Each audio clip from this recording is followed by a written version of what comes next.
नमस्कार, यह है Rajpath, the Quint Hindi, the Quint English और ब्लूमबर्ग क्विंट का हमारा इंटरव्यू का शो। और आज हमारे मेहमान हैं डॉक्टर मुंटेक सिंह अहलुवालिया, जो डिजिग्नेशन के आगे यूँ निकल गए हैं कि उनके लिए ये बताना बहुत नाकाफ़ी है कि वो प्लानिंग कमीशन के डिप्टी चेयरमैन थे और 30 साल तक गवर्नमेंट को में अलग अलग तरीक़ों से उन्होंने सर्व किया है। उन्होंने किताब लिखी है और ये एक बेहद ज़रूरी किताब है उस हर बंदे के पढ़ने के लिए जिसको कंटेम्प्रेरी इकोनॉमिक इंडियन हिस्ट्री में इंटरेस्ट हो। उन्होंने, चूँकि वो बड़े हम्बल किस्म के आदमी हैं, तो किताब का नाम रखा है back stage, the story behind India's high growth years. दरअसल ये किताब का नाम होना चाहिए था द चीफ इनसाइडर। नहीं, एक्चुअली दो चीज़ें हैं। एक तो ये इस किताब को इंग्लिश में, हिंदी में भी ट्रांसलेट कर रहे हैं पब्लिशर्स। Very good. मैंने पब्लिशर्स को चूज़ इसीलिए किया था कि कौन सा पब्लिशर है जो प्रॉमिस करेगा कि इसको हिंदी में भी ट्रांसलेट कर दे, क्योंकि मुझे लगता है कि इंग्लिश की रीच तो बहुत ही नैरो है। और दूसरी बात है, जो इंग्लिश बोलते हैं ना, वो अपना माइंड नहीं चेंज करते, उनका माइंड फिक्स रहता है। नेवरदलेस किताब ये है कि it tells the whole story. ये एक इंसिडेंट की किताब नहीं है या ना एक गवर्नमेंट की। मैं काफ़ी ऑर्डिनरी फैमिली से, मेरे ओरिजिन्स बड़े ऑर्डिनरी हैं। मेरे फादर गवर्नमेंट ऑफ इंडिया में बिफोर इंडिपेंडेंस क्लार्क होते थे डिफेंस अकाउंट्स में। और मैं स्कूल में गया, सिकंदराबाद में छोटी सी स्कूल सेंट पैट्रिक्स, फिर दिल्ली पब्लिक स्कूल, फिर सेंट स्टीफन्स कॉलेज, फिर स्कॉलरशिप मिली तो ऑक्सफर्ड। सो काफ़ी पोस्ट इंडिपेंडेंस अपवर्ड मोबिलिटी मेरी लाइफ में थी। और फिर मैं वर्ल्ड बैंक में चला गया, कई साल वहाँ स्पेंड किए।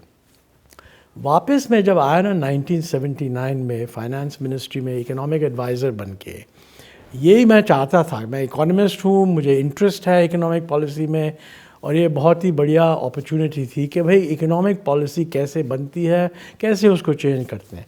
और ये किताब डिस्क्राइब करती है कि भाई ये 30 इयर्स जो मैं सरकार में रहा, क्या क्या किया, कितने लोग थे, क्या डिफरेंट व्यूज़ थे। ये बहुत इम्पॉर्टेंट है कि सरकार में जो डिसीजंस ली जाती हैं वो उसमें बहुत लोगों की हिस्सेदारी होती है।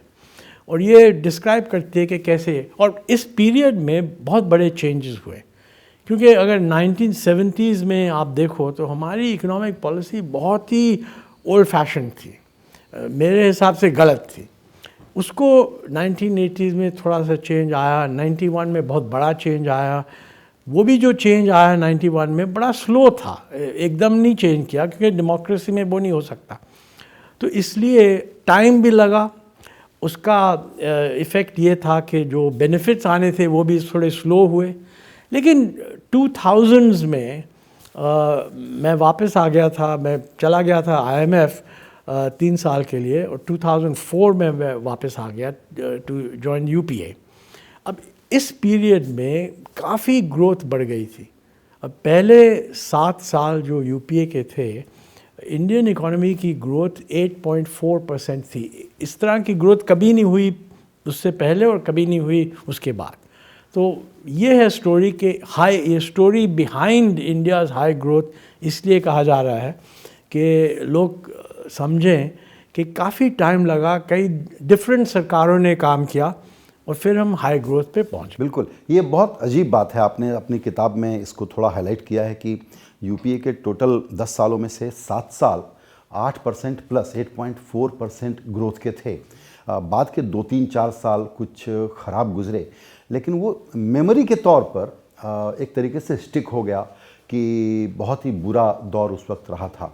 तो वो जो हाई ग्रोथ का नंबर आप देते हैं, तो अगर उसको थोड़ा सा स्पेसिफिक बुलेट पॉइंट में अगर हमको और डिटेल करना हो कि, क्योंकि अब मेमोरी क्या है लोगों की, साहब पिछले 10 साल में बड़ी गड़बड़ हुई थी।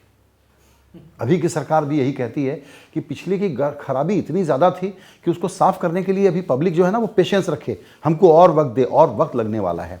तो जिसको कहते हैं वो एक पॉइंट जहाँ से चीज़ें बिगड़ गई, वो पॉइंट क्या था, एक तो ये बताइए। और दूसरा ये भी बताइए कि वो 8.4 ग्रोथ अब अगर हम कंपेयर करें अभी की स्थिति से तो कैसा है? देखिए, एक पॉइंट मैं कहूँगा कि डेमोक्रेसी में पॉलिटिशियंस, पॉलिटिकल पार्टीज एक दूसरे की निंदा तो करती रहेंगी। जो पार्टी ऑपोजिशन में है वो हर वक्त कहेगी कि सरकार बिल्कुल गलत कर रही है, और जो पार्टी सरकार में है वो कहेगी ऑपोजिशन बिल्कुल। तो हमें अगर जजमेंट करनी है तो हमें स्टेप बैक करके देखना चाहिए क्या हुआ। ये आप बिल्कुल ठीक कह रहे हैं कि पहले 7 साल बहुत ही बढ़िया थे। ये भी सही है कि पिछले लास्ट 3 इयर्स जो आखिरले 3 साल थे वहाँ पे एक तो ग्रोथ कम हो गई। उसका कारण पार्टली ग्लोबल था बट पार्टली डोमेस्टिक भी था, क्योंकि जो हमारी रेगुलेटरी सिस्टम है वो क्लियरेंस, लार्ज बड़े प्रोजेक्ट्स की क्लियरेंसेस रुक गई, एनवायरनमेंटल इश्यूज आ गए, ये सब चीज़ें हो गई। और दूसरा है कि करप्शन चार्जेस का बहुत ही एक नया माहौल बन गया। अब उसको कैसे, जब इलेक्शन हुई तो ये तो बिल्कुल ठीक है कि ये बड़ा डोमिनेंट कंसर्न था कि भाई प्रॉब्लम्स हो रही हैं। जब अगर आप स्टेप बैक करके देखें पूरे पीरियड को, ये किताबों का काम है दिखाना कि भाई इतने साल तो बहुत बढ़िया था, 3 साल में कुछ गलतियां हो गई, और ठीक है, आई मीन देखना चाहिए क्यों हुई, क्यों नहीं समझा सके कि भाई ये तो खाली टेम्पररी है। ये पॉलिटिकल मैनेजमेंट का काम है, हमारा काम नहीं है। बिल्कुल। एक चीज़ जो सबसे ज़्यादा लोगों को याद रही रिकॉल वैल्यू के तौर पर कि 2G कोल स्कैम CAG की रिपोर्ट, आपने अपनी किताब में उसको काफ़ी डिटेल में उसके बारे में लिखा है। जिस तरीके से उसको करप्शन बताया गया, जिस तरीके से CAG की जांच हुई, क्या उसको आपने जो लिखा उसके बेसिस पे मैं एक लफ्ज़ यूज़ कर सकता हूँ और कह सकता हूँ कि एक बहुत बड़ी ट्रेजेडी थी, अवॉइडेबल ट्रेजेडी थी, लेकिन उस वक्त का पॉलिटिकल क्लास अपनी बात बता नहीं पाया और इंडिया ने उसका बड़ा कॉस्ट पे किया है। नहीं, मैं बिल्कुल इससे सहमत हूँ कि जब 2G पे फोकस करें क्योंकि वो मेन इशू था। अब पॉइंट है कि CAG रिपोर्ट ने इतने बड़े बड़े नंबर्स लगा दिए कि इतना लॉस हो गया है। अगर उसको देखा जाए तो उसकी जो बेसिस थी बहुत ही फ्रेजाइल थी, और अगर इतना पैसा ये टेलीकॉम कंपनीज देती तो वो बैंकों से ही बोरो करती और बैंक्स और भी डूब जाते। तो पॉइंट ये है कि मैं मानता हूँ कि जो सिस्टम उन्होंने फॉलो किया था उस वक्त, उसमें 1-2 गलतियाँ हो सकती हैं। ये फर्स्ट कम फर्स्ट सर्व ठीक किया गया कि नहीं, ट्रांसपेरेंट हुआ कि नहीं, ये सब। लेकिन कहना कि उसको अंडर प्राइस करना बिल्कुल गलत था, ये मुझे ठीक नहीं लगता, क्योंकि एक्चुअली UPA ने भी डिसाइड कर लिया कि क्योंकि ट्रस्ट बहुत कम है, विश्वास बहुत कम है, तो इसको ऑक्शन करना चाहिए। But actually globally auctioning universal practice नहीं है। जहाँ ऑक्शनिंग हुई है ब्रिटेन में, यही प्रॉब्लम हुई, लोगों ने बहुत ज़्यादा बिड्स दे दी और कंपनी डूब गई। तो पॉइंट मुझे लगता है कि CAG को देखना चाहिए था कि भाई ये आपने डिसीजन लिया, पॉलिसी पे इसका क्या इफ़ेक्ट हुआ, पॉलिसी का इफ़ेक्ट पॉजिटिव था कि नेगेटिव था। तो उन्होंने वो तो देखा ही नहीं, क्योंकि अगर आप टेलीकॉम को देखें तो उस पीरियड में अगर कोई साधारण आदमी को पूछो कि भाई ये जो सर्विसेज हो रही हैं, आपको कौन सी सर्विस लगती है कि आपके लाइफ को उसने इम्प्रूव किया, सब लोग कहेंगे टेलीफोन, क्योंकि लोगों के पास पहले टेलीफोन होते नहीं थे। वो एक्सपेंशन बहुत ही बड़ी हुई, कॉस्ट भी बहुत गिर गई, और उसका साइड इफ़ेक्ट हुआ कि बिजनेस भी पॉजिटिव हुआ, GDP भी बढ़ी, etcetera etcetera. Actually Kapil Sibal ने ये कहा था इंटरव्यू में कि फोकस करना कि किस प्राइस पे बेचा है वो बहुत लिमिटेड है। उन्होंने कहा था कि फॉर एग्जांपल सरकार ड्रिंकिंग वाटर डिस्ट्रीब्यूट करती है, उसकी प्राइस भी हम बढ़ा सकते हैं, थोड़े पैसे और मिल जाते, लेकिन हम नहीं करते क्योंकि दूसरे बेनिफिट्स हैं। ये इशू कि वो पॉलिसी ठीक थी कि नहीं ठीक थी, इसकी अगर रियलिस्टिक असेसमेंट की जाए तो क्वेश्चन आता है कि भाई वो पॉलिसी के ऑब्जेक्टिव्स क्या थे, वो अचीव हुए कि नहीं। अगर उस तरह से देखो तो बहुत ही बढ़िया अचीवमेंट थी, लेकिन ये सरकार नहीं एक्सप्लेन कर पाई। अब क्यों नहीं कर पाई मैं नहीं कह सकता हूँ, बट डेफिनेटली बेटर एक्सप्लेनेशन चाहिए थी, और एक गलती थी कि ये नहीं हुई। आप किताब में मुझे लग रहा है कि बहुत ऑनेस्ट किताब है ये, लेकिन थोड़ा सा आप रुक गए हैं कि ये पॉलिटिकल कारण जो हैं कि क्यों नहीं कर पाई, आप नहीं कह सकते ये आपने थोड़ा सा सोच करके अवॉइड किया है, हालांकि आपका व्यू तो होगा कि क्यों कोलैप्स हो गया उस वक्त सारा सरकार का नैरेटिव और कम्युनिकेशन? देखिए, मैंने ना इस किताब को बैक स्टेज इसलिए कहा था कि जो मुझे पता है उसकी मैं बात करूं। अब स्पेकुलेशन में अगर जाओ तो कई चीज़ें कह सकते हो, लेकिन मैंने I try to avoid that. So जिसकी मेरी मुझे कोई पर्सनल नॉलेज नहीं कि भाई पॉलिटिकल स्ट्रैटेजी क्या थी, किसी ने सोचा कि ऐसे करें या वैसे करें, so I have no idea. Okay. अब जो टेलीकॉम सेक्टर की हालत है, तो पीछे देखें तो ये कहा जा सकता है कि बस ज़्यादा रेवेन्यू कमाना अगर हमारा मकसद रहेगा, आपने बताया, तो क्या हम ये कह सकते हैं कि आज टेलीकॉम सेक्टर की जो बहुत बुरी हालत है उसमें ये सरकारों का ऑब्सेशन कि बस इनसे पैसे खींच लो, किसी भी तरीके से ले लो, और उसने ये पूरे सेक्टर को डिस्ट्रॉय कर दिया है, ये कहना सही होगा? देखिए, टेलीकॉम सेक्टर इस वक्त काफ़ी स्ट्रेस में है। मैं ये नहीं कहूँगा कि सरकार कहती है कि इसको डिस्ट्रॉय कर दो, क्योंकि अगर सरकार चाहे तो और कुछ बहुत कर सकती है। Unintended consequence. हाँ, बिल्कुल, ये बहुत ही इम्पोर्टेंट चीज़ है कि हमारी जो लॉज हैं, लेजिस्लेशंस हैं, ये वेल इंटेंशनड है। इन्वायरमेंटल रेगुलेशन इसी तरह की है, इंटेंशन ठीक है, लेकिन जो हम रेगुलेशन बनाते हैं, जो इंस्टीट्यूशन इस्टेब्लिश करते हैं उसको इम्प्लीमेंट करने के लिए, उसमें कई अनइंटेंडेड कॉन्सिक्वेंसेस हो सकते हैं। अब आप देखिए, जो प्रेजेंट प्रॉब्लम है AGR, ग्रोस रेवेन्यू, अब कई सालों से एक इंटरप्रिटेशन चलती रही। सडनली कहते हैं कि भाई नहीं, ये भी रेवेन्यू इंक्लूड करना पड़ेगा। अब जिन्होंने बिडिंग की थी उनकी तो एक्सपेक्टेशन थी कि भाई ये नहीं होगा। अब इतना बड़ा अगर बोझ डाल दो तो नेचुरली ह्यूज प्रॉब्लम आ जाएगी। और सरकार अभी लॉ तो देखेगा कि भाई हाउ टू इंटरप्रेट। मुझे लगता है कि वो लॉ भी बिल्कुल, अगर ये इंटरप्रिटेशन करेक्ट है तो लॉ फॉल्टी था, ये इंटरप्रिटेशन नहीं होनी चाहिए। पर प्रॉब्लम ये है कि अगर अब कौन कहेगा कि इसको चेंज कर दो, क्योंकि अगर वो कहें तो इमीडिएटली लोग कहेंगे आपने इसको फेवर करने की रीज़न के लिए क्या आया, उसको फेवर करने के लिए। तो एक्चुअली सरकार, पब्लिक और सरकार में बहुत विश्वास चाहिए और ग्रेटर ट्रांसपेरेंसी चाहिए।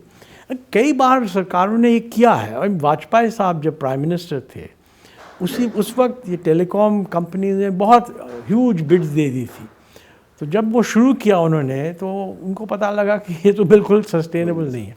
तो वाजपेयी गवर्नमेंट ने एक नई टेलीकॉम पॉलिसी निकाली, जिसमें उन्होंने कहा कि भाई हम ये बेसिस ही चेंज करते हैं, आप लोग इस बेसिस पे आप इतना वो करोगे, लेकिन हम इसको चेंज कर रहे हैं, और वो वायबल हो गया।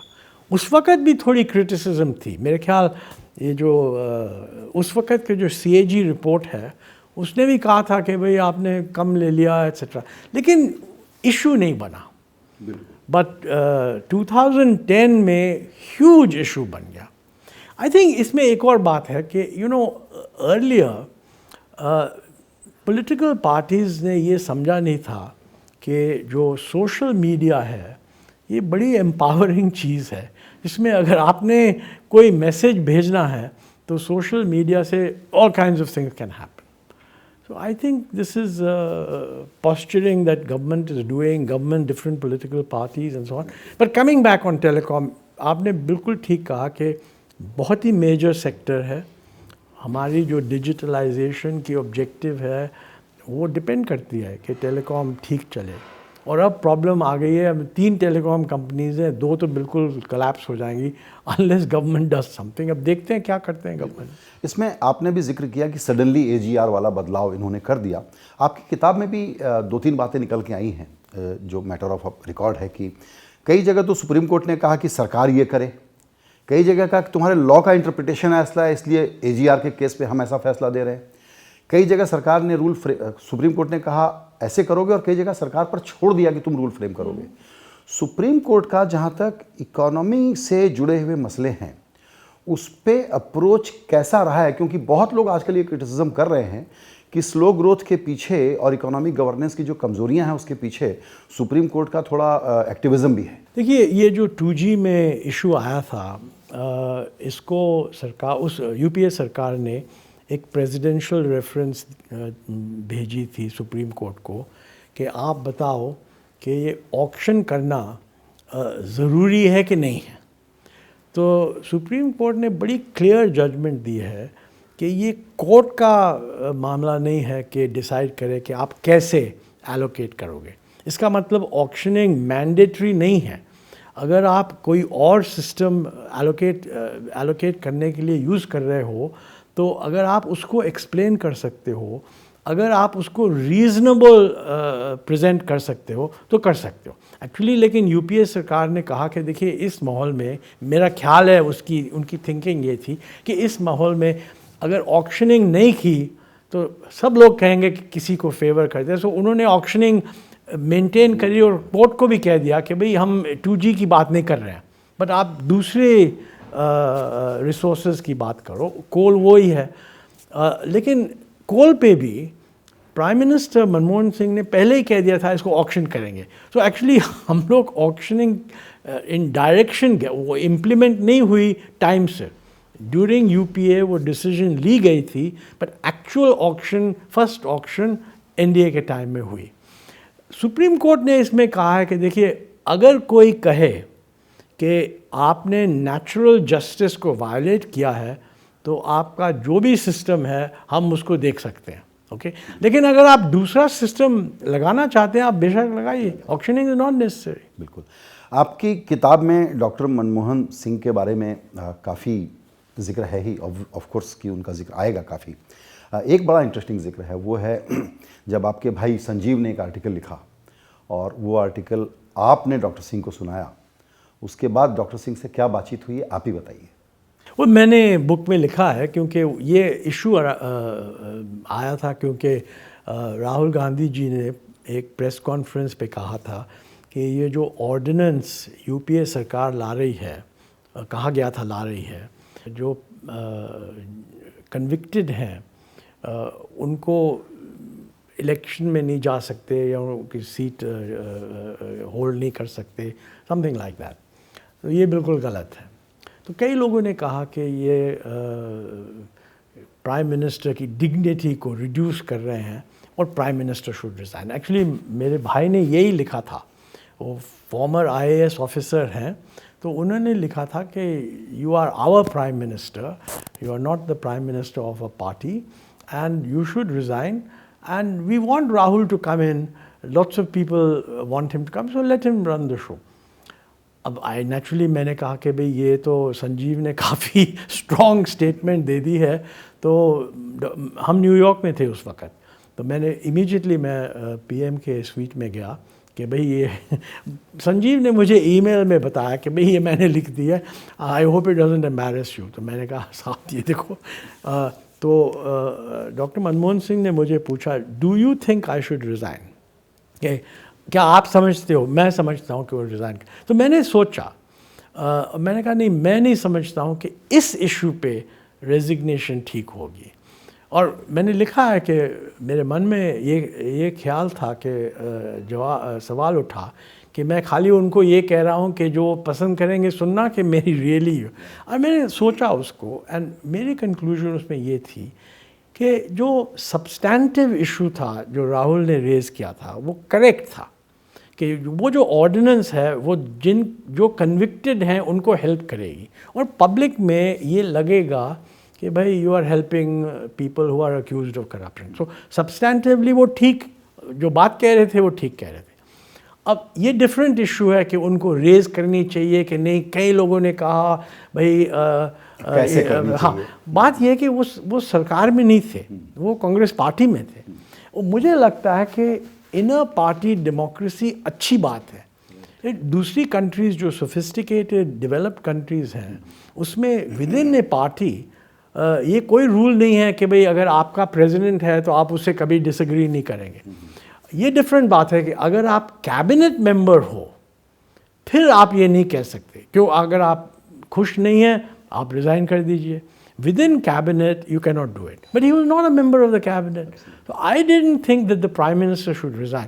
देखिए अगर प्राइम मिनिस्टर रिज़ाइन करते, किस कॉज पे रिज़ाइन करते, ये तो नहीं रिज़ाइन कर सकते कि ये इशू ऑफ प्रिंसिपल है कि नहीं हमने जो कन्विक्टेड हैं उनको लेजिस्लेचर में ऑर्डिनेंस फाड़ दिया उन्होंने। तो द अदर इशू इज़ कि भाई रिज़ाइन करते कि भी मेरी पार्टी मेंबर्स मेरे को क्यों क्रिटिसाइज़ करें। ये मुझे बिल्कुल गलत लगता है क्योंकि अगर हमें असली डेमोक्रेसी चाहिए तो जो भी हेड ऑफ पार्टी है उनको इनर पार्टी डेमोक्रेसी इनकरेज करनी चाहिए।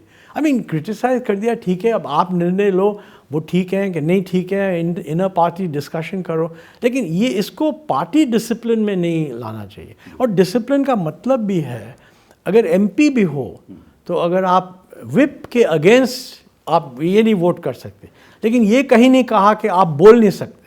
So I think that whole debate was unnecessarily whipped up. बिल्कुल। तो ये एक बहुत ही यूनिक एक्सपेरिमेंट था और आखिरी साल जो थे उसमें हमेशा डॉक्टर मनमोहन सिंह का बहुत अजीबोगरीब क्रिटिसिज्म होता रहा, उनको बुरा भी लगता होगा। तब उन्होंने कहा था कि आई होप कि history will be kinder on me later. अब जब हम इकोनॉमिक कॉन्टेक्स्ट जिसमें इस वक्त हम हैं उसमें आप अगर मनमोहन सिंह के बारे में एक ओपिनियन देना चाहें जो आपने किताब में दिया है तो कैसे देखा जाए, क्योंकि उनके लिए वो बड़े तकलीफ़ के साल थे आखिरी वाले। मैंने लिखा है किताब में कि देखिए उनकी जो प्रोफेशनल कैपेबिलिटी है वो तो अनडाउटेड एंड अनडिस्प्यूटेड है, ग्लोबली बहुत रिस्पेक्ट करते थी उनकी as an economist, as a statesman. ये मैंने खुद देखा है, कई वर्ल्ड लीडर्स उनको कंसल्ट करते थे बड़ी रिस्पेक्टफुली। अच्छा, लेकिन ये हमें याद रखना पड़ेगा कि वो एक सिंगल पार्टी गवर्नमेंट को नहीं कंट्रोल कर रहे थे। वो प्राइम मिनिस्टर बने क्योंकि सोनिया जी ने कहा कि भाई आप प्राइम मिनिस्टर बन जाओ, मैं नहीं बनना चाह रही हूँ, वो सेपरेट इशू है। सो सिचुएशन ये थी कि एक तो वो कोalition गवर्नमेंट थी, जो कोalition में अंदर थे उनकी मेजॉरिटी उनकी नंबर्स काफ़ी छोटे थे, लेफ़्ट सपोर्ट ज़रूरी थी उनको कंटिन्यू करने में। विद इन दैट कोalition कांग्रेस के भी नंबर्स थोड़े कम थे, और with in Congress he was not the political leader, Mrs Gandhi was political leader. Congress छोड़ो, इवन यूपीए जो अगर कोऑर्डिनेशन कमेटी थी उसके हेड प्राइम मिनिस्टर नहीं थे, मिसेस गांधी थी। सो उनको उनकी जो ऑप्शंस थी वो लिमिटेड थी। मुझे लगता है उनको पता था, कई बार उन्होंने कहा कोalition धर्मा ये सब। अब देखिए आप दो व्यूज़ ले सकते हैं, एक कि भाई आपको कभी एक्सेप्ट ही नहीं करना चाहिए, बट मुझे लगता है देश के लिए that would have been very bad, क्योंकि जो भी कंस्ट्रेंट्स थे 7 साल के लिए उन्होंने एक बहुत ही बढ़िया परफॉर्मेंस दिखाई उनकी सरकार ने। ओके, मैंने ग्रोथ का मेंशन किया, लेकिन खाली ग्रोथ नहीं था। हमने कई बार कहा था कि भाई growth is okay, but growth को इंक्लूसिव होना चाहिए। इंक्लूसिव का मतलब जो गरीब हैं उनको बेनिफिट देना चाहिए। और अगर आप यूपीए का रिकॉर्ड देखें तो इंक्लूसिवनेस में काफ़ी अचीवमेंट्स थे। एक तो एग्रीकल्चरल सेक्टर, अब कृषि क्षेत्र, उसकी जो ग्रोथ थी पिछले सालों पहले के सालों से बेटर थी और सब्सिक्वेंट सालों से भी बेटर है। तो यूपीए परफॉर्मेंस एग्रीकल्चर में काफ़ी अच्छी थी, और इसका नेट इफ़ेक्ट ये था, और इन्वेस्टमेंट भी काफ़ी बढ़ गई, उसका मतलब कंस्ट्रक्शन एक्टिविटी हुई, इसका मतलब एम्प्लॉयमेंट हुई। इसका इफ़ेक्ट ये था कि जो पॉवर्टी है, गरीबी, घट गई बिटवीन 2004 और 2011। एक्चुअली हिस्टोरिकली जो परसेंटेज ऑफ पॉवर्टी है वो स्लोली घट रही थी, लेकिन एब्सोल्यूट नंबर जो है वो बढ़ रहे थे क्योंकि पॉपुलेशन बढ़ रही थी। इस पीरियड में 204 से लेके 211 परसेंटेज बहुत जल्दी बहुत ज़्यादा गिरी, और मोर ओवर नंबर्स गिर गए। 138 मिलियन मैंने लिखा है went above the poverty line. अब ये इंटरनेशनली रिकग्नाइज किया गया था, क्योंकि पहले खाली चाइना ने इतना अच्छा काम किया था, वो अनडाउटेडली उन्होंने किया। India got recognised in that period कि भाई यहाँ पे भी एब्सोल्यूट पॉवर्टी गिरी। हमें बहुत क्रिटिसिज्म हुई, कई लोग कह रहे हैं कि ये झूठ कह रहे हैं एट्सेट्रा एट्सेट्रा। और मैं एक्सप्लेन कर रहा था कि भाई देखो, हम ये नहीं कह रहे हैं कि गरीबी हट गई है, खाली घट गई है, उसको तो एटलीस्ट एक्नॉलेज करो, you know. So I think, और it's not just in this area. आप देखें, मैंने पहले कहा है कि टेलीकॉम की बड़ी एक्सपेंशन हुई, उसके बेसिस से हम आधार इंट्रोड्यूस कर सके जिसमें बायोमेट्रिक आइडेंटिटी मिली। बायोमेट्रिक आइडेंटिटी मिलने का इफ़ेक्ट ये था कि जो डायरेक्ट बेनिफिट्स दे रहे हैं वो थ्रू द बैंक जा सकते थे। बैंक्स की बैंक अकाउंट्स को एक्सपैंड किया। अब ये सब जो अब हो रहा है, डिजिटलाइजेशन अच्छी चीज़ है। इसकी जो फाउंडेशन है यूपीए में ले गई थी। टेलीकॉम देखो, आधार देखो, फाइनेंशियल इंक्लूजन देखो, ये जो बेसिक डिसीजन आरबीआई ने लिया कि भाई Aadhaar is good enough for know your client, कि आपने अगर बैंक अकाउंट खोलना है, आपके पास आधार नंबर है, आप खोल सकते हैं। अब पहले तो बहुत ही मुश्किल था बैंक अकाउंट भी खोलना। और दूसरी इम्पॉर्टेंट चीज़ ये थी जो बैंकिंग कॉरेस्पॉन्डेंट, कि अगर मेरे ख्याल 1 मिलियन बैंकिंग कॉरेस्पॉन्डेंट्स को लाइसेंस किया गया, जो टेलीफोन के ज़रिए आप अपने अकाउंट से उनके अकाउंट में ट्रांसफ़र कर सकते हैं और वो आपको कैश दे देंगे। तो इसका मतलब कई गांव में अगर आपका बैंक 15 किलोमीटर दूर है, बस सर्विस अनरिलायबल है, आधा दिन लग जाता था बैंक में जाने, और वहाँ पे लंबी लाइनें हैं, साहब नहीं हैं वहाँ। तो ये तो बड़ी बड़ी चेंजेस आई हैं, सब during UPA, कोalition government, minority government etcetera. और the other very very big thing is a nuclear deal. अब मनमोहन सिंह को लोग कहते हैं कि बड़े वीक प्राइम मिनिस्टर थे, he was hanging on to power, but fact of the matter is उन्होंने न्यूक्लियर डील पे अगर वो नहीं इंसिस्ट करते तो ये न्यूक्लियर डील नहीं होती। अब लोग नहीं समझते कि इसका इफ़ेक्ट क्या है। कई लोग समझते थे कि ये तो इंडो यूएस है, आप यूएस के नज़दीक होना, ये बिल्कुल गलत है। Real point about Indo US nuclear deal का ये था कि उस डील को अगर कंप्लीट करना है तो यूएस ने ऑफ़र किया था कि हम हेल्प करेंगे जो न्यूक्लियर सप्लायर्स ग्रुप है, 34 कंट्रीज़ जिनके पास टेक्नोलॉजी है, फ्यूल है, वो आपको एक वेवर देंगे कि आप एनपीटी के मेंबर्स नहीं हैं। हमने नॉन प्रोलिफरेशन ट्रीटी नहीं साइन की थी, और एनएसजी के रूल्स थे कि जिसने नहीं साइन की उसको टेक्नोलॉजी नहीं देनी, फ्यूल नहीं। इंडिया के लिए एक स्पेशल एग्जेम्पशन थी कि भाई इंडिया यू कैन गिव। और ये मैं गारंटी कर सकता हूँ कि अगर यूएस ना करता, ना पुश करता, ये बिल्कुल नहीं होना था। कई छोटे छोटे देश थे जो ऑब्जेक्ट कर रहे थे, और छोटे देश छोड़ो, चाइना का व्यू उस वक्त था कि भाई आप इंडिया को क्यों दे रहे हैं, पाकिस्तान को नहीं दे रहे, एक्सेट्रा। जॉर्ज बुश ने चाइनीज़ प्रेसिडेंट से पर्सनली टेलीफोन किया कि भाई आपको ये करनी चाहिए। और टाइमिंग भी देखिए, यूएस उस वक्त इन दोज डेज चाइना को थोड़ा मैनिपुलेट कर सकता था। आज अगर यूएस चाइना को ट्राई टू मैनिपुलेट करे, बिल्कुल नहीं होगा। So I think that was a big achievement. ये बताएं, क्योंकि आपने अपनी किताब में एक जगह लिखा है कि पहले पॉलिटिकल लीडरशिप के लिए डोमेस्टिक कंस्ट्रेंट्स अलग किस्म के थे, लेकिन अब जिस साइज़ की इकोनॉमी हो गई है उसमें हमारे जो इस वक्त की प्रॉब्लम है, वापस अगर हाई ग्रोथ पे जाना है तो वो प्रॉब्लम ग्लोबल ज़्यादा नहीं है, डोमेस्टिक ज़्यादा हैं। अभी की एक कमेंट्री हम सुनते रहते हैं इस सरकार के दौरान कि ये स्ट्रक्चरल प्रॉब्लम बिल्कुल नहीं है, साइक्लिकल है। कुछ लोगों को ग्रीन शूट नज़र आने लग गए हैं, और एक राय ये है कि अब जो प्रॉब्लम है हाई ग्रोथ की तरफ जाने के लिए, उसका संबंध डोमेस्टिक इश्यूज से ज़्यादा है, ग्लोबल फैक्टर का कोई ऐसा ओवरहैंग नहीं है। इस वक्त को आप कैसे समराइज़ करेंगे, अभी का जो वक्त है? देखिए, जहाँ तक सिक्लिकल वर्सेस स्ट्रक्चरल की बात है, सर्टनली थोड़ा सिक्लिकल एलिमेंट है, बट हमें ये सोचना चाहिए कि पहले ग्रोथ रेट 8.4% थी।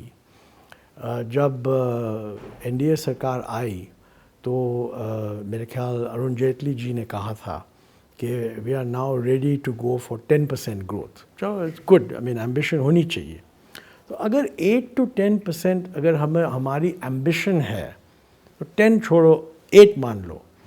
इस साल जो ग्रोथ रेट है वो मुझे लगता है 5% से कम होगी। ओके, अब इसमें सिक्लिकल एलिमेंट कुछ है, तो मतलब जो ग्रीन शूट्स हैं, मेरा भी ये व्यू है कि इकॉनमी अब बॉटम आउट हो गई है। अब 4.5 जो लेटेस्ट क्वार्टरली थे उससे कम शायद ना जाए, बट रिकवरी बहुत स्लो होगी, और जो प्योर सिक्लिकल एलिमेंट है वो मे बी कहीं 6 से थोड़ा कम तक ले जाएगी।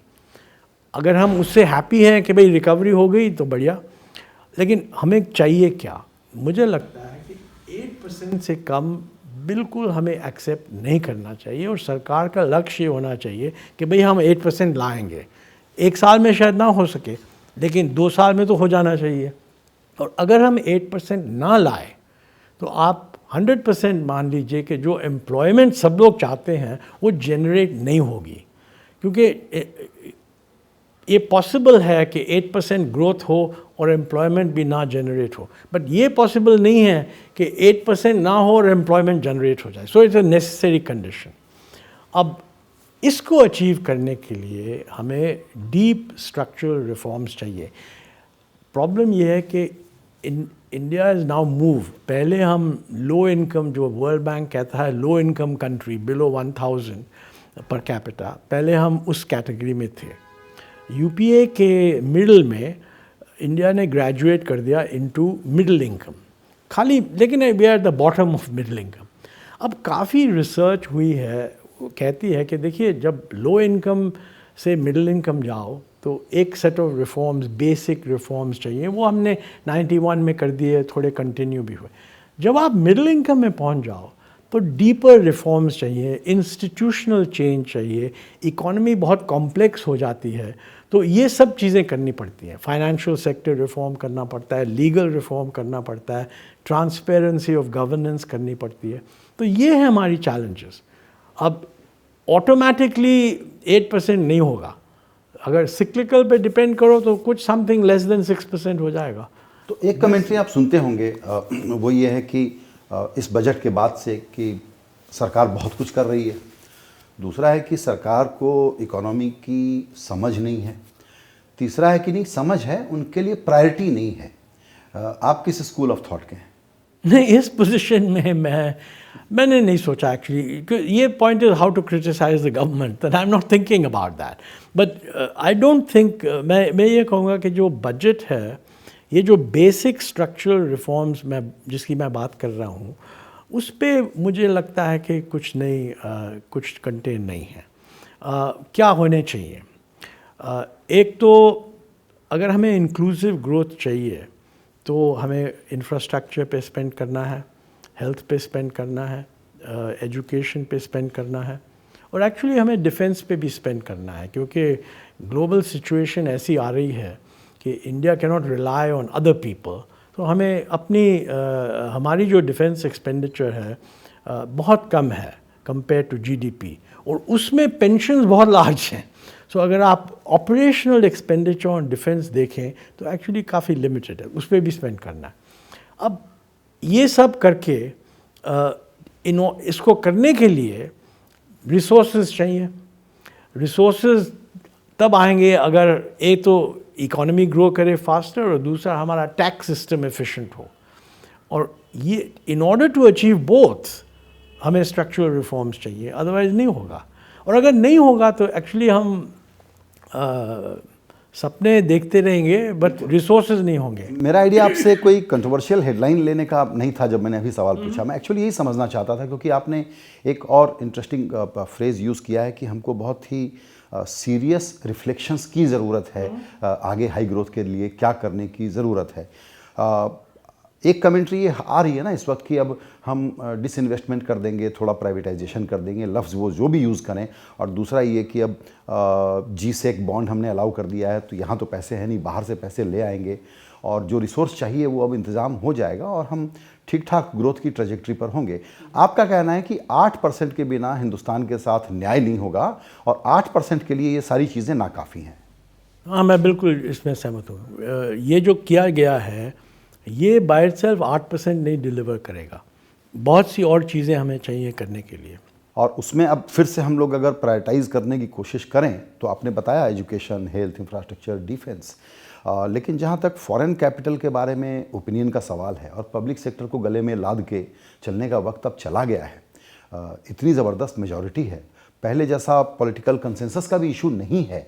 ऐसे में एक रिलक्टेंस दिखती है अभी की पॉलिटिकल लीडरशिप में, वो क्यों है और वो कैसे दूर हो? बट क्यों है मैं नहीं कह सकता हूँ, लेकिन प्राइवेटाइजेशन पे मेरे व्यू काफ़ी क्लियर हैं और रहे हैं पिछले 25 साल के लिए, कि ओल्ड आइडिया जो था कि critical parts of the economy must be dominated by the public sector, ये तो हमने गिव अप कर दिया। एक्चुअली जब हमने ओपन अप कर दिया तो हुआ क्या प्राइवेट सेक्टर कंपनीज आई, एक्सपैंड हुई, पब्लिक सेक्टर कंपनीज सिक हो गई, तो जो सेक्टर था वो प्राइवेटाइज हो गया, लेकिन जो पब्लिक सेक्टर कंपनीज थे वो प्राइवेटाइज नहीं हुए। तो मुझे लगता है कि अगर ये सेक्टर प्राइवेटाइज हो रहा है तो हमें रिकग्नाइज करना चाहिए कि सरकार कंट्रीब्यूट एफिशिएंसी नहीं कंट्रीब्यूट करती, तो इनको अगर प्राइवेटाइज कर सकते हैं अच्छी बात है। अब इस सरकार ने कहा, पहले भी सरकारों ने कहा था कि भाई हम पहले कहा था कि कांग्रेस सरकार ने कहा हम माइनॉरिटी डिसइन्वेस्टमेंट करेंगे, यूनाइटेड फ्रंट में कहा नहीं हम बिलो 50% भी जाएंगे, वाजपेयी की सरकार ने एक दो कंपनीज को प्राइवेटाइज किया, लेकिन वो कंट्रोवर्सी हो गई। अरुण शूरी ने जब होटल्स बेचे और थे, आपसे कुछ बवाल के बारे में बात की वाजपेयी जी ने, बवाल वर्ड का यूज़ किया कि बवाल हो जाएगा मारुति को अगर बेचेंगे तो। हाँ करेक्ट, मैंने मेंशन किया इसमें। नहीं, ये उन दिनों का ये थॉट था कि मेरे ख्याल वाजपेयी जी ने यही कहा था, बिकॉज मारुति दिख रही थी कि बड़ी सक्सेसफुल कंपनी है, लेकिन कर दिया उन्होंने, कर दिया। हाँ करेक्ट, नहीं अच्छी बात की। और फ्रैंकली अगर हम गवर्नमेंट पे की मेजॉरिटी कंट्रोल मारुति पे रखते, मारुति ने जो अब तक किया है वो बिल्कुल नहीं होना था। अब सरकार कह रही है कि they are going to privatise Air India, ये वो देखते हैं। पॉइंट ये है कि अगर प्राइवेटाइज करो तो अगर आप कंडीशंस लगाओ, जिन कंडीशंस के साथ कोई बिड नहीं करेगा, तो लोग कह सकते हैं कि भाई हमने तो ट्राई किया था लेकिन हुआ नहीं। सो देखना चाहिए क्या होता है। बिल्कुल। तो अगर आप प्रिस्क्रिप्शन या आइडियाज़ एक बार छोड़ दें और मैं आपसे कहूं कि हमारी चर्चा के आखिरी में आप प्रिडिक्ट करें हमारी इंडियन इकोनॉमी और हमारा हाल कैसा होने वाला है शॉर्ट टू मीडियम टर्म, तो आप क्या कहेंगे? देखिए, मैं तो ऑप्टिमिस्टिक आदमी हूँ, और अगर हम पिछले 30 इयर्स देखें, different governments and so on, over time kind of a policy consensus आता रहा है। हमारी प्रॉब्लम ये है कि हम डेमोक्रेसी भी हैं, और हमारी डेमोक्रेसी बड़ी काइंड ऑफ नॉइजी है, जिसमें डिफरेंट पॉलिटिकल पार्टीज़ एक दूसरे के साथ झगड़ते रहते हैं और इलेक्शन कहीं ना कहीं होती रहती है। तो ये मुझे लगता है ये पॉलिटिकल लीडरशिप की बड़ी रिस्पॉन्सिबिलिटी है कि कैसे इलेक्शन को मैनेज करें लेकिन इकोनॉमिक पॉलिसी को ना बर्बाद करें। ये progress, I think strong government should be able. Science दिखते हैं क्या कि पॉलिटिकल क्लास को ये रियलाइजेशन है कि इलेक्शन टू इलेक्शन वाला खेल ठीक है, लेकिन अब अगर हम लोग पब्लिक के जो प्रेशर पॉइंट बन रहे हैं, इस जो एक एंगस्ट बोलिए, जॉब की सिचुएशन बोलिए, उसको देखते हुए पॉलिटिकल क्लास का ये माइंडसेट बदलेगा क्या? नहीं, मेरे ख्याल बदलेगा। आई मीन रियलिटी ये है कि अगर आप पॉलिटिकल पावर, अगर आप पॉलिटिकल सपोर्ट नहीं मोबिलाइज कर सकते ये सब डिलीवर करने के बगैर, तो the system will respond and try to deliver. तो मैं तो ऑप्टिमिस्टिक हूँ। देखिए, हर एक 10 साल पीरियड अगर आप देखें तो generally economy better and better perform करती रही है। इसमें मेन लेसन ये है कि काफ़ी कंटिन्यूटी थी रिफॉर्म्स में, और पॉलिटिकल क्लास को रिकग्नाइज करना चाहिए कि ये कंटिन्यूटी थी। हर सरकार पहले की सरकार के अचीवमेंट्स पे बिल्ड करती है।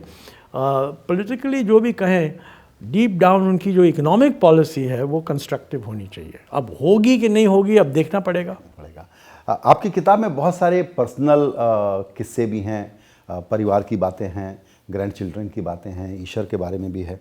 तो 2 सवाल आपसे मैं पूछना चाहता हूँ उसके बारे में। एक तो ये कि आजकल सडनली बहुत सारे लोग, और ये मैं फ़िक्र के साथ और रिस्पॉन्सिबिलिटी के साथ पूछ रहा हूँ, कि यहाँ पर माहौल अच्छा नहीं है, बिजनेस इन्वेस्टर्स कॉन्फिडेंस भी बड़ा कम है, फ्यूचर क्या होगा पता नहीं, तो लोग बाहर जाके काम करें तो अच्छा है, अपॉर्चुनिटीज़ बाहर हैं।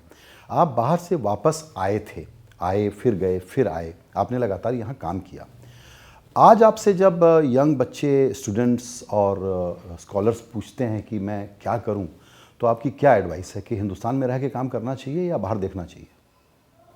देखिए, मेरी एडवाइस तो है कि अगर आप वर्ल्ड इकोनॉमी को देखें तो इंडिया के प्रॉस्पेक्ट्स अच्छे हैं, ग्रोथ रेट हाई है। जहाँ ये लोग भाग रहे हैं वहाँ इकोनॉमीज़ डाउन हो रही हैं और उनके मूड भी डिटीरियोरेट हो रहे हैं। तो मैं नेचुरली मैं कहूँगा कि जो निर्णय मैंने लिया वो ठीक था।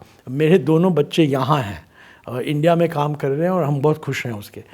एक्चुअली ये जो आप कह रहे हैं कि लोग बाहर जा रहे हैं, इसमें एक प्रॉब्लम ये है कि हमारी जो टैक्स सिस्टम है वो बड़ा नॉन ट्रांसपेरेंट है, और किसी को भी किसी वक्त अगर टैक्स की प्रॉब्लम आ जाए तो उनको ये अश्योरेंस नहीं होती कि फेयर ट्रीटमेंट होगी। तो हमें मेजर चेंज लाना पड़ेगा कि जिनके पास काफ़ी धन है वो ये नहीं सोचना चाहिए उनको कि समहाउ अगर इंडिया में रखें तो पता नहीं क्या हो जाएगा, कब हो जाएगा। इसको मेजर रिफॉर्म, इसके लिए मेजर रिफॉर्म चाहिए, और मेजर रिफॉर्म डिटेल्ड रिफॉर्म चाहिए कि बिल्कुल क्लियर हो जाए कि क्या है लॉ, क्या है सर्कमस्टेंस। ऐसे में एक फिर और क्लैरिफाई कर देना ज़रूरी होगा कि पॉलिटिकल क्लास को डिसमिसिव नहीं हो जाना चाहिए कि जो बाहर जा रहा है या टैक्स पर्पसेस से जाना चाहता है वो नेसेसरीली डिसऑनेस्ट आदमी है। ये एक तरह की थ्योरी चलते रहती है जो मुझे लगता है बहुत गलत है। तो मैं इससे कम्प्लीटली एग्री विद यू। देखिए, ये तो सरकार की एक कंपटीशन है कि आपको अपने सिटीजन्स को कंप्लीट फ्रीडम देनी चाहिए कि आपने जहाँ भी जाना है जाओ, और आपको compete करना चाहिए कि ये लोग सोचें कि भाई यहाँ क्यों नहीं ठहरे। और फ्रैंकली लास्ट 10 years में कई इंडियंस वापस आ रहे हैं, तो हमें देखना चाहिए कि क्या है फीचर लॉ का। अब ये लोग खुद कहते हैं कि it is easier to start a business in Singapore than here, तो why can't we change that? I mean somebody, इसमें main thing is we should not be defensive. देखिए, अगर आप किसी मिनिस्ट्री को जाके कहो कि भाई आपका सिस्टम ठीक नहीं है, तो वो तो नेचुरली वो कहेंगे नहीं साहब बिल्कुल ठीक है। I think we should start by saying let us recognise कि ये सिस्टम बिल्कुल गलत है, आप बताओ क्या चेंज करना चाहिए। और इसमें मुझे लगता है कि हमें कंसल्ट करना चाहिए टैक्स एक्सपर्ट्स को, लोगों को जिनको इंटरनेशनल नॉलेज है, और प्राइवेट सेक्टर को। आप कह रहे थे कि बजट सीक्रेसी का आइडिया बिल्कुल ऑब्सोलेट है। हाँ, टोटली ऑब्सोलीट है। एक्चुअली ये इस सरकार की प्रॉब्लम नहीं है, हर एक सरकार ने इसी को फॉलो किया है। इनफैक्ट मैंने अपनी किताब में दिखाया कि मैं भी सरप्राइज था कि कुछ 50-60 लोगों को लॉक किया जाता है बजट प्रेस में कि वो सीक्रेसी मेंटेन करें। ट्रूथ इज़ कि आजकल के ज़माने में जो टैक्स प्रपोजल्स हैं वो बहुत ही ट्रांसपेरेंटली लाने चाहिए और बड़ी कंसल्टेशन होनी चाहिए। Actually finance ministry traditionally consult करती है, लेकिन वो कंसल्टेशन ये है कि बजट के दो हफ्ते पहले कई लोग आते हैं, मीटिंग्स होती हैं, वो लोग कहते हैं क्या होना चाहिए, फाइनेंस मिनिस्ट्री नहीं कहती क्या होगा। उस प्रोसेस के एंड पे जब बजट स्पीच प्रेजेंट करते हैं तो ये कहते हैं भाई ये हम करने वाले हैं, उस वक्त तो बिल्कुल कमिटेड हो जाते हैं। Actually best thing would be to say कि भाई ये हम सोच रहे हैं, ये सेंसिबल है कि नहीं सेंसिबल है, और डिबेट करो। और कंप्लीटली फ्री होना, टोटली फ्री होना चाहिए कि जो बजट के प्रपोजल हम चेंज कर देंगे। हमें also every year to change budgets makes no sense at all. I mean देखिए, tax system elsewhere, tax systems are not change every day. भाई आपने अगर इतना सोच के ये कहा है कि ऑप्टिमल टैक्स है तो उसको सडनली चेंज करना लॉजिकल नहीं है। So big changes are needed in that area. बिल्कुल। चलते चलते एक और इसी से जुड़ा हुआ सवाल, आजकल एक क्रिटिसिज्म बहुत है, आप लोगों के समय कहा जाता था कि एक्सपर्ट लोग बहुत हैं सरकार में जो सलाह दे देते हैं। इस वक्त एक क्रिटिसिज्म ये है कि जो इकोनॉमिक गवर्नेंस से जुड़ा हुआ पूरा सेटअप है, ब्यूरोक्रेसी है, जो एक्सपर्ट्स हैं वहाँ पर बड़ी कमज़ोरी है, टीम बहुत वीक है। Does that matter? No, it certainly matters. देखिए, इकोनॉमी बहुत कॉम्प्लेक्स हो गई, डेवलप हो गई है, कॉम्प्लेक्स हो गई है। जब हम लोग ये रिफॉर्म्स कर रहे थे बड़ी सिंपल थी, अब बहुत ही कॉम्प्लेक्स है। अब जो नई डिजिटल इश्यूज़ हैं, मूवमेंट ऑफ डेटा, बड़े कॉम्प्लेक्स प्रॉब्लम्स हैं। बैंकिंग में पुराने ज़माने में बैंक्स की सिंपल काइंड ऑफ सिचुएशन थी, आज banks are being turned over by fintech, technology, ये सब। सो वो भी, वहाँ पे भी ज़्यादा कॉम्प्लेक्सिटी है। अब लोग कह रहे हैं बिटकॉइन, ये सब। सो एक्सपर्टीज़ ज़रूर चाहिए, और एक्सपर्टीज़ का डेफिनेशन खाली ये नहीं है कि जो कोई पढ़ा रहा है और इकोनॉमिस्ट है उसको ले आओ। एक्चुअली प्रैक्टिकल पीपल को अंदर लाना चाहिए। अब देखिए, जब डॉक्टर मनमोहन सिंह ने RBI गवर्नर अपॉइंट किया था तो उन्होंने रघुराम राजन को अपॉइंट किया था। तो is an acknowledged international person of repute. और उन्होंने शुरू किया कि भाई बैंकिंग में प्रॉब्लम है, ये एसेट क्वालिटी रिव्यू करो। उस एसेट क्वालिटी रिव्यू से फिर पता लगा कि एनपीएस बहुत हाई हैं। तो इस तरह का bringing in real experts makes a difference, and हमें ज़रूर इस तरह का और भी करना चाहिए। बिल्कुल। आखिरी सवाल, आज हम जिस दिन इंटरव्यू कर रहे हैं उस दिन वैलेंटाइन डे है। Yes.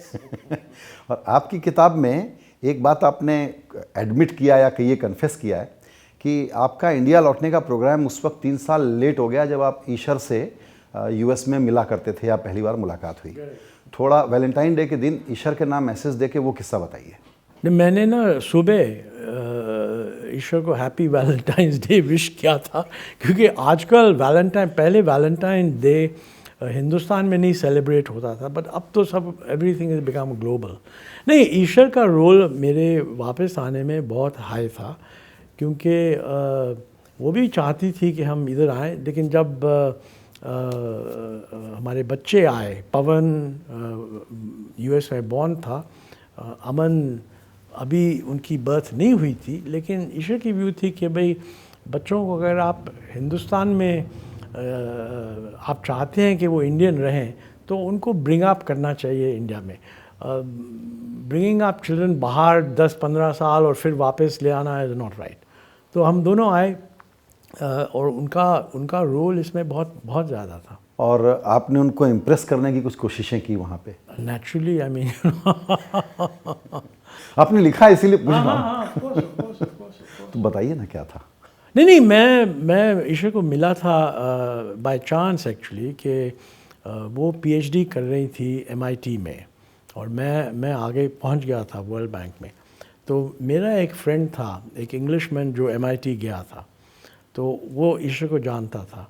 तो उसने मुझे फ़ोन किया कि भाई there is a very nice Indian girl और वो आईएमएफ में आ रही हैं एज अ समर इंटर्न, तो आप उनसे मिल लीजिए। तो इस फ़ोन कॉल से मैंने फॉलो अप किया, उनको लंच के लिए इनवाइट किया और फिर थिंग्स बढ़ती गई। फिर एक साल के बाद हमारी शादी भी हो गई। वाह। और 3 साल लेट से प्लान किया आपने इंडिया शिफ्ट होने का आपने? हाँ। नहीं, वो तो एक्चुअली क्योंकि ईश्वर ने लीव ले ली थी फ्रॉम एमआईटी, क्योंकि वो वापस जाने का जब टाइम आया, उनकी इंटर्नशिप ख़त्म हुई, तो उन्होंने कहा कि भाई मैंने पीएचडी तो करनी है, लेकिन मैं आईएमएफ ज्वाइन करके पीएचडी को डिफ़र कर दूँ। तो फिर उन्होंने डिफ़र कर दी और एमआईटी ने एग्री की। फिर एमआईटी ने ये भी एग्री किया कि भाई आप वॉशिंगटन बैठे पीएचडी कर लो। ये एग्जाम्पल है फ्लेक्सिबिलिटी का। यूनिवर्सिटीज़ को होनी चाहिए इस तरह की फ्लेक्सिबिलिटी। तो ये किताब और अभी इसका रिलीज़ और फिर इससे रिलेटेड कुछ आपके टॉक और टूर चलेंगे, उसके बाद का क्या प्लान है? नहीं, अभी तो रिलीज़ हो जाए, थोड़े इंटरव्यूज़ हो जाएं, देखेंगे इसकी रिएक्शन क्या है। अभी कोई ख़ास प्लान नहीं है। पिछले दिनों कई तरह की पढ़ाई लिखाई या प्राइवेट सेक्टर के साथ काम करने के बारे में आपके पास प्रस्ताव आते रहे, लेकिन आप मना करते रहे, तो आगे कुछ विचार? नहीं, इतने प्रस्ताव नहीं आते थे। मैंने खाली कहा, कई लोगों ने पूछा जब मैं सरकार छोड़ रहा था कि आप बोर्ड शोर्स में जाना चाहेंगे। मैंने कहा भाई अभी तो नहीं। और मैं उस वक्त ईश्वर ने भी कहा था कि भाई तुम किताब लिखो, एक काइंड ऑफ इनसाइड व्यू। तो मैंने कहा कि ये यूज़फुल है और इसको अब नेक्स्ट बिग थिंग इज़ इसको हिंदी में ट्रांसलेट। बिल्कुल। मैं एक्चुअली आपसे कहने वाला था कि आप पब्लिशर को बोलिएगा कि अच्छा ट्रांसलेशन कराए, ट्रांसलिट्रेशन ना कराए। चलो, मैं उनको कहूँगा कि ये प्रोग्राम देख लें वो, और आपकी जो एडवाइस है वो सुन लेंगे। बिल्कुल बिल्कुल। मुंटेक सर, आपने अपना वक्त निकाला उसके लिए बहुत बहुत शुक्रिया और इस किताब के लिए आपको फिर से बहुत बधाई। Thank you.